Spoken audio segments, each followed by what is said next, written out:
Hello, this is for the Module 5 discussion. So, for Chapter 5, I am answering questions 6 and 7, and for Chapter 6, I will be answering chapters 3 and 4. Chapter 6 asks how I think calling people by their professional titles, nicknames, terms of endearment, or kinship terms affect your interactions with them, or my interactions with them.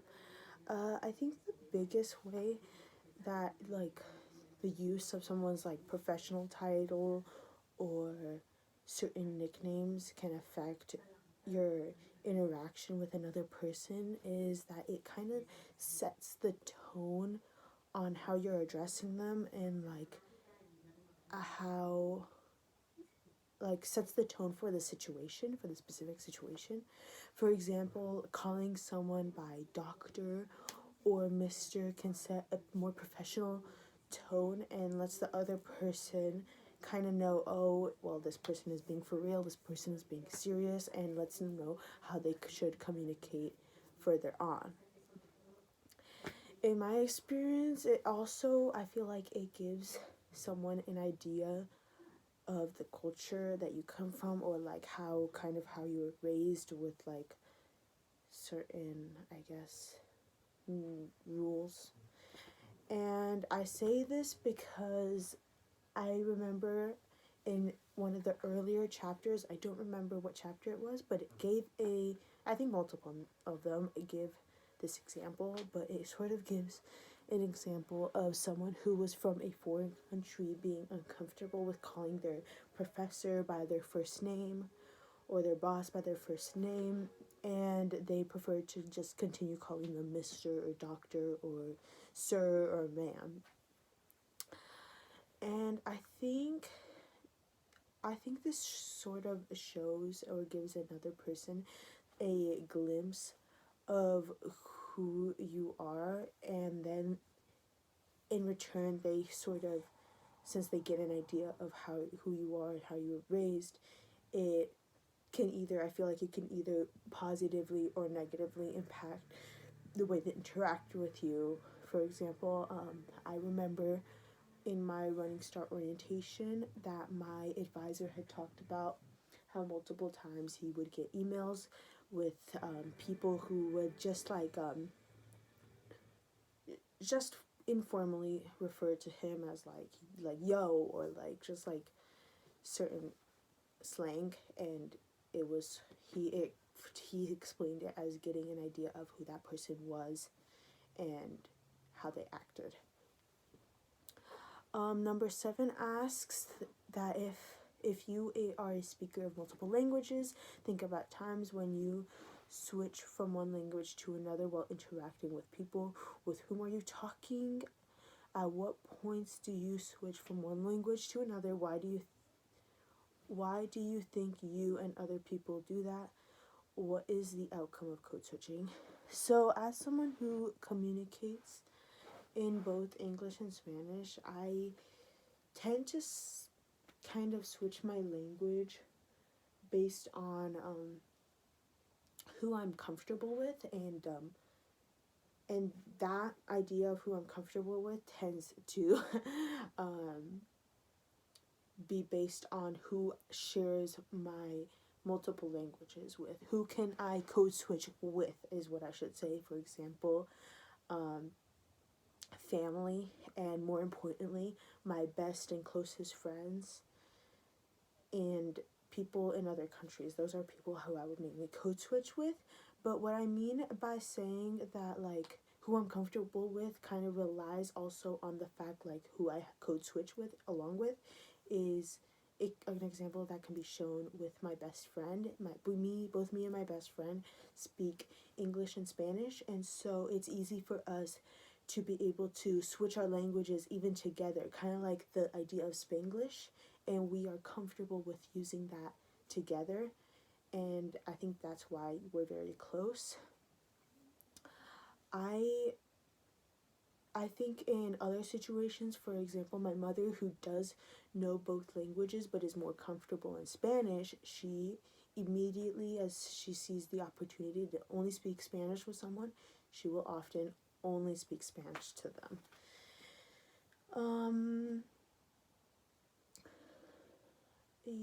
Why do you think you...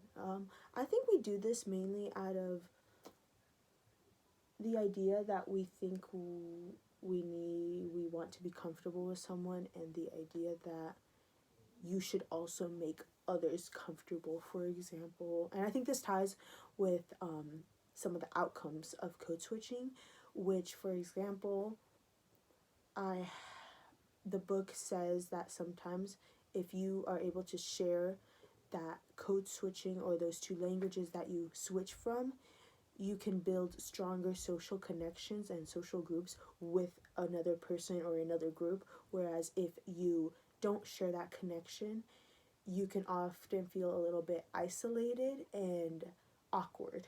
And I think that is why we code switch, and why it's done with specific people, is because we feel that we need to make others comfortable as well. Chapter 6, question 3 asks for 2 examples of both substitution and accentuation that I often use. I think 2 examples of substitution would be, or actually I could even do 3, but kind of like the rolling of my eyes. I've been told by like my family that sometimes I'll roll my eyes even if like I'm not intending, like even in a situation where it's like it's not what it is intended for, like it's not out of disrespect, I'll just roll my eyes naturally. And I think that often gets misunderstood, because since I do it just out of nowhere, people think that I will give them attitude or that I don't understand what they're saying, when in reality it's just something I kind of do. And I think that ties also with like a sigh, like an exhausted sigh, for me can also be interpreted as like an attitude, like as if I'm giving attitude. And I think that is the reason for a lot of my fights with my parents, is that they misunderstand what I mean by sighing, and I don't mean it in disrespect. I think another thing too is like something more casual and nonverbal is the use of like finger waving. And I think it's something that I got so used to doing with my friends, like it's like a way of saying hello, like a handshake, but you don't have to touch the other person. And I think I created this mainly during the quarantine, where you can just do this and it basically means hello. And sometimes I'll do it to people who don't know what that means, and they have a confused look on their face. What is... Oh, accentuation. I think... Wait.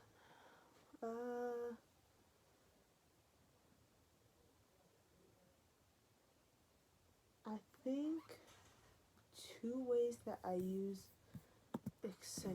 accentuating my voice is naturally I feel like people think Latinos are like very loud people, and so I tend to kind of like conform to that, and I will up my voice in more excited situations even though a person is right next to me, and often people will check me and be like, you're being really loud. So I think that's one thing. And another thing is like talking to my dog, like if my dog is barking and I'm accentuating the fact that I want them to be quiet. So I think that's a thing. 4 asks what emojis I most commonly use, and misinterpretations that I've had to clear up with words, or question if your message was received as you intended. um, I think a big use, my generation definitely loves emojis, and in high school, or in, like, for younger people, I think a big emoji that we like to use is the crying emoji that has the streams down their, like, cheeks. That and the school emoji. I don't know how to explain the crying emoji, but I do know, like, for, like, you use both in a more unserious tone. Like, they aren't being used as they're shown. Like, when you put a skull, it doesn't mean like you're dead. It just means, like, figuratively, you are, like, dead from laughter, or like you just found that so funny, or you just found that so, like, unreal, or like,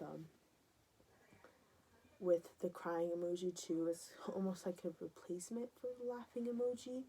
And I think a time that sticks out to me where it's been misinterpreted is when I've texted my grandma, and she would send me these, or actually it was my aunt who sent me, like, a funny little video, or like a weird little video, and so I put the little crying and the little praying emoji, and she didn't know what I meant by that, and I had to, she didn't say anything, she didn't communicate that she was confused by that, but when I sent it, I realized, I don't think she'll know what that means.